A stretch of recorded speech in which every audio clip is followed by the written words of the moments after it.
নমস্কার বন্ধুরা। 20 দিনের মধ্যেই কি পৃথিবীর মানচিত্র বদলে যেতে চলেছে? কারণ এখন তো গ্রিনল্যান্ডের দামও সেট করে দিয়েছেন ট্রাম্প। সূত্রের মতে তিনি অলরেডি গ্রিনল্যান্ডকে দখল করার জন্য 4 স্টেপের এক মাস্টার প্ল্যানকে রেডি করে ফেলেছেন। ভেনেজুয়েলার প্রেসিডেন্ট নিকোলাস মাদুরোকে তুলে আনার পর ট্রাম্পের মনোবল এখন তুঙ্গে। তাই একসময় যেখানে গ্রিনল্যান্ড দখলের এই দাবিকে বিশ্ব হেসেই উড়িয়ে দিত, সেখানেই আজ ইউরোপের বুক কাঁপছে। কারণ বিশ্বের সবচেয়ে বড় দ্বীপ গ্রিনল্যান্ডকে নিজের নেক্সট টার্গেট হিসাবে একদম লক করে ফেলেছেন ট্রাম্প। তিনি পরিষ্কার বলে দিয়েছেন, গ্রিনল্যান্ড আমেরিকার চাই। আর এর জন্য প্রয়োজনে মিলিটারি অ্যাকশন বা সামরিক শক্তি ব্যবহার করতেও তিনি পিছপা হবেন না। ডেনমার্কের প্রধানমন্ত্রী তো আতঙ্কে বলেই ফেলেছেন যে আমেরিকা যদি এমন কিছু করে তাহলে তখনই ন্যাটোর সমাপ্তি ঘটবে। কিন্তু ট্রাম্প কেন হঠাৎ গ্রিনল্যান্ডকে নিয়ে এতটা ডেসপারেট জানেন? এর কারণ জানলে আপনিও চমকে যেতে বাধ্য। কেউ হয়তো কোনোদিনও স্বপ্নেও কল্পনা করেননি যে ট্রাম্পের মাথায় আসলে এই সব চলছে। আজকে এই ভিডিওতে আমরা ডিকোড করব ট্রাম্পের এই গোপন 4 স্টেপের মাস্টার প্ল্যান, যা দিয়ে আমেরিকা গ্রিনল্যান্ডকে ডেনমার্কের কাছ থেকে একদম ছিনিয়ে নিতে চাইছে। লাইক ও সাবস্ক্রাইব করে সঙ্গে থাকুন, যাতে পরবর্তী ভিডিওগুলো আপনার কাছে এভাবেই পৌঁছে যেতে পারে। অনেকেই ভেবেছিল যে ভেনেজুয়েলা কাণ্ড ঘটিয়ে ট্রাম্প হয়তো কিছুদিনের জন্য শান্ত থাকবেন, কিন্তু না, এই ঘটনা তো মাত্র ট্রেলার ছিল, আসল সিনেমা তো এখনো বাকি। ট্রাম্প তো এবার সোজা বলেই দিয়েছেন যে উনি কোনো আন্তর্জাতিক নিয়মের তোয়াক্কাই করেন না।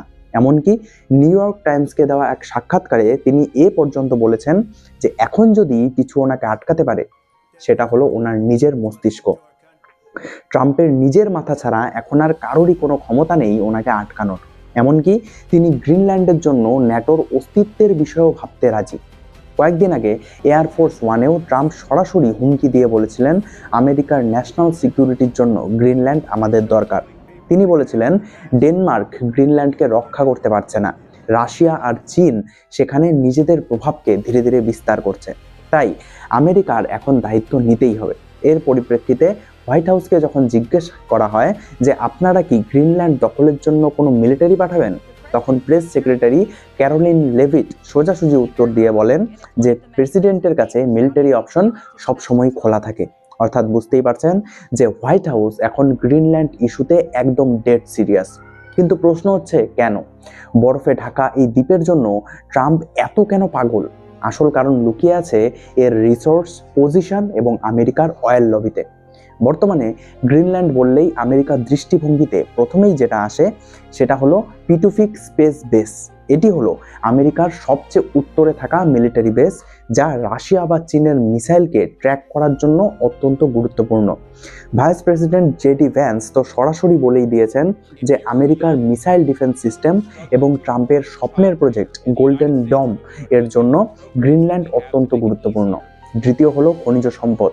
গ্রিনল্যান্ডে 25 ধরনের ক্রিটিক্যাল মিনারেল বা বিরল খনিজ রয়েছে, যা আধুনিক টেকনোলজি আর ব্যাটারির জন্য অপরিহার্য।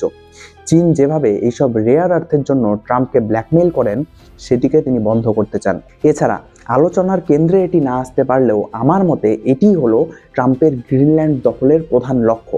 সেটি হলো আমেরিকার নাগরিকদের জন্য একটি নতুন বাসস্থান তৈরি করা। গতকালকেই ট্রাম্প 66টি আন্তর্জাতিক সংস্থা থেকে আমেরিকাকে বের করে দিয়েছেন, যার মধ্যে অধিকাংশই ছিল ক্লাইমেট চেঞ্জ রিলেটেড, অর্থাৎ বিশ্ব উষ্ণায়নকে আটকানোর জন্য এই সব গ্রুপকে তৈরি করা হয়েছিল। যেমন ভারত এবং ফ্রান্সের যৌথ উদ্যোগে তৈরি আন্তর্জাতিক সৌরশক্তির জোট। অর্থাৎ একদিকে তো তিনি এইসব পুনর্নবীকরণ শক্তি, ইলেকট্রিক গাড়ি ইত্যাদির থেকে দূরে সরে যাচ্ছেন, অন্যদিকে বেশি বেশি করে খনিজ তেলকে বিক্রির কথা বলছেন। ট্রাম্পের ভাষাতেই বললে ড্রিল বেবি ড্রিল, যার ফলে এটা গ্যারান্টি দেওয়া যায় যে বিশ্বের তাপমাত্রা আরো দ্রুত বাড়বে এবং সাধারণ মানুষদের জন্য পৃথিবীতে বসবাস করা একদম ইম্পসিবল হয়ে যাবে। কিন্তু প্রশ্ন হচ্ছে, মানুষ তো আমেরিকাতেও বসবাস করেন, তারা কি এই নিয়ে চিন্তিত নয়?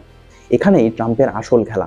যখন তাপমাত্রা বেড়ে বিশ্ব বসবাসের জন্য অসহনীয় হয়ে উঠবে, তখন যাতে আমেরিকানরা শান্তিতে বসবাস করতে পারেন, তার জন্যই তিনি গ্রিনল্যান্ডকে দখল করতে চান। কারণ নাম গ্রিনল্যান্ড হলেও এই দ্বীপটি 80% বেশি এলাকা পুরো বরফে ঢাকা। অর্থাৎ এখন গ্রিনল্যান্ডের বেশিরভাগ অঞ্চল বরফাবৃত হলেও যখন পৃথিবীর বেশিরভাগ স্থান তাপমাত্রা বৃদ্ধির কারণে বসবাসের অযোগ্য হয়ে উঠবে, তখন এই গ্রিনল্যান্ডই কিন্তু হবে বসবাসের জন্য স্বর্গভূমি। এছাড়াও জলবায়ু পরিবর্তনের ফলে বরফ যেভাবে গলছে তার ফলে আর্কটিক বা উত্তর মেরু দিয়ে নতুন ট্রেড রুট বা বাণিজ্যের পথ তৈরি হচ্ছে, যা এশিয়া থেকে ইউরোপ যাওয়ার সময়কেও অনেক কমিয়ে দেবে। এই রুটের চাবিকাঠি যার হাতে থাকবে বলা হচ্ছে সেই হবে ভবিষ্যতের সুপার পাওয়ার। তবে এ তো গেল ট্রাম্প গ্রিনল্যান্ডকে কেন চান সেটার উত্তর, কিন্তু চাইলেই তো আর হয়ে যায় না। সেটাকে হাসিল করার জন্য অ্যাকশনেরও প্রয়োজন। তার জন্য তিনি নাকি তৈরিও করে ফেলেছেন ওনার 4 স্টেপের এক মাস্টার প্ল্যান। স্টেপ 1-এ থাকবে স্বাধীনতার উস্কানি। ট্রাম্প প্রশাসন এখন গ্রিনল্যান্ডের মানুষকে বোঝাচ্ছে যে ডেনমার্ক তোমাদের ওপর শোষণ চালাচ্ছে। আমেরিকা গ্রিনল্যান্ডের স্বাধীনতার আন্দোলনকে ধীরে ধীরে হাওয়া দিচ্ছে। ট্রাম্পের দূত জেফ ল্যান্ড্রিকে এই কাজেই পাঠানো হয়েছে। তাদের লক্ষ্য গ্রিনল্যান্ডের মানুষ যেন ডেনমার্কের থেকে স্বাধীনতা চায়। স্টেপ 2, লোভনীয় অফার। ট্রাম্প ইতিমধ্যেই গ্রিনল্যান্ডের প্রত্যেক নাগরিকের দামও সেট করে ফেলেছেন। ট্রাম্প গ্রিনল্যান্ডের প্রত্যেক নাগরিকের জন্য $10,000 থেকে $1,00,000 পর্যন্ত দিতে প্রস্তুত। এই দ্বীপটিতে আপাতত 57,000 নাগরিকের বসবাস, অর্থাৎ সকলের জন্য টোটাল $6 বিলিয়ন খরচ করতে প্রস্তুত যুক্তরাষ্ট্র। এছাড়া না কিনতে পারলেও একবার যদি গ্রিনল্যান্ড রেফারেন্ডাম করে ডেনমার্কের থেকে স্বাধীনতা ঘোষণা করে, তখন আমেরিকা তাদের সামনে কভেন্যান্ট অফ ফ্রি অ্যাসোসিয়েশন বা বিশেষ চুক্তির অফার দিতে পারে। মানে আমেরিকা বলবে তোমরা স্বাধীন থাকো, কিন্তু তোমাদের প্রতিরক্ষা আর অর্থনীতির দায়িত্ব আমরা নিয়ে নেব। ব্যাস, নামে মাত্র স্বাধীনতা, কিন্তু আসলে পুরোটাই আমেরিকার কন্ট্রোলে। Step 3, ইউরোপকে blackmail.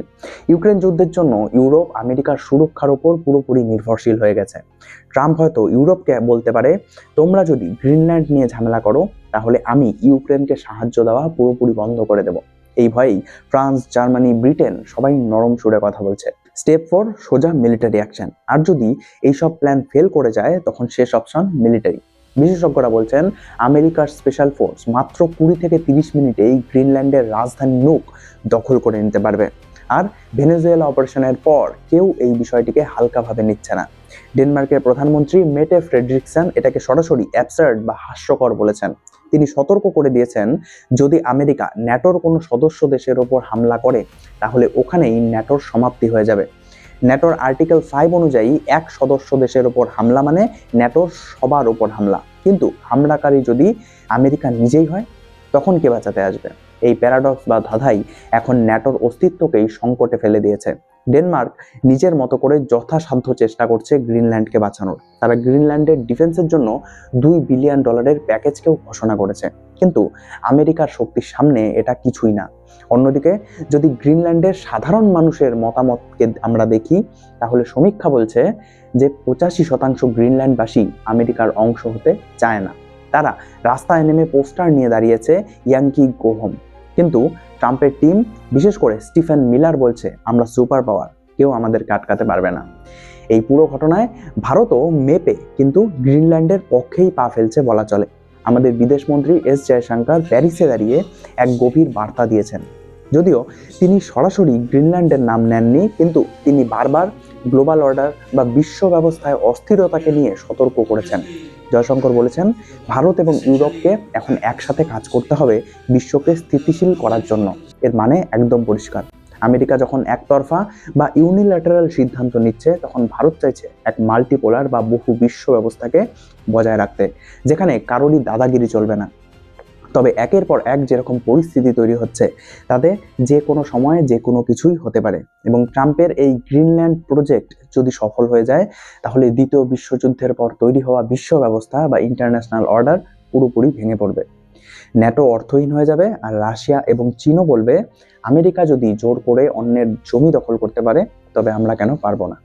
তাই ভেনেজুয়েলা ছিল শুরু এবং গ্রিনল্যান্ড হতে পারে এর ক্লাইম্যাক্স। এখন দেখার বিষয়, ইউরোপ কি আমেরিকার এই চাপের কাছে মাথা নত করে গ্রিনল্যান্ডকে ছেড়ে দেবে, নাকি ডেনমার্কের পাশে এসে দাঁড়াবে? আপনাদের এই বিষয়ে ঠিক কি মত অবশ্যই কমেন্টে জানাতে ভুলবেন না। এবং আপনাদের কাছে একটাই রিকোয়েস্ট, একটি লাইক এবং সাবস্ক্রাইব অবশ্যই করবেন, কারণ এটি আপনাদের জন্য সামান্য মনে হলেও এটি সত্যি আমাকে আপনাদের জন্য আরও এমন নতুন নতুন বিশ্লেষণাত্মক ভিডিও নিয়ে আসতে অনুপ্রেরণা যোগায়। দেখা হচ্ছে পরের ভিডিওতে। ধন্যবাদ।